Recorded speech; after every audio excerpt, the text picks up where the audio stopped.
And to page 14. So I'm Michelle at TEI, and my pronouns are she, her. And unlike the other speakers so far, I have the short hair, glasses, and I'm not in the UX community. So why am I here?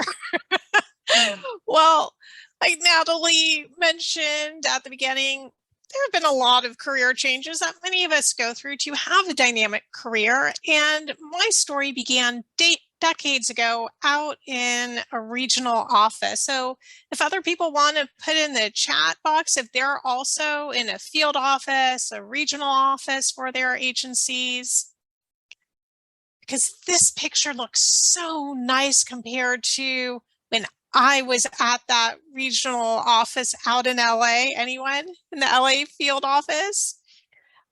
This federal building had lots of different agencies in it. And at one time I was in the LA passport office, and what you would normally see on a normal day when I would be coming into work are long queues of people. And I'll be honest, it was probably a few hours before anyone would actually get to see someone to start the passport process. Long lines.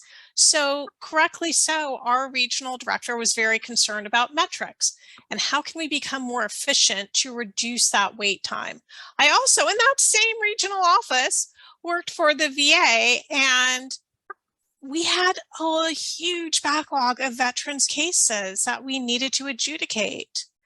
And this time the regional director looked at the problem a little bit differently. Yes, we need to reduce the backlog. Yes, we need to become more efficient, but he's the one that started me thinking about UX, because everything was about the user experience.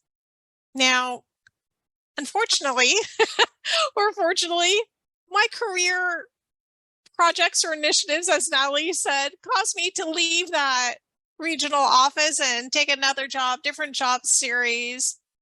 And a few years ago, I came back to the idea of what did I really want to do to rejuvenate myself? And I loved that UX experience, that even though I had it just for a couple of years, it was amazing to me. And to see how we help the American public by doing so, particularly our veterans, that's what was going to re-spark my commitment in the federal service. And so if we go into page or slide 15, please. If you're also not in UX and you would want to actually get it into your performance commitments, it's not too late for FY24.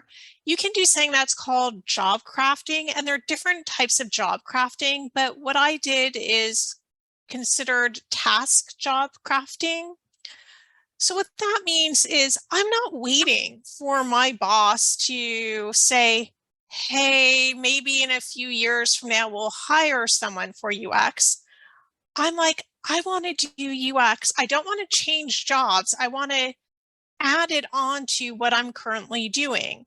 So the first thing you need to do if you're going to do that is get a performance commitment. You write it. So how did I do that? I looked at USA Jobs, as you can see on the slide, and I looked at, so what are they looking for? And then I followed up with the lovely HR people who were kind enough to send me some of the performance commitments for those particular jobs. I did look at some external listings just because right now I'm in a learning and development area, and I didn't see on USA Jobs a lot of UX specific positions in the learning and development world. And then I reached out to my network of friends to see who they knew, what their suggestions would be of what would be a good performance commitment.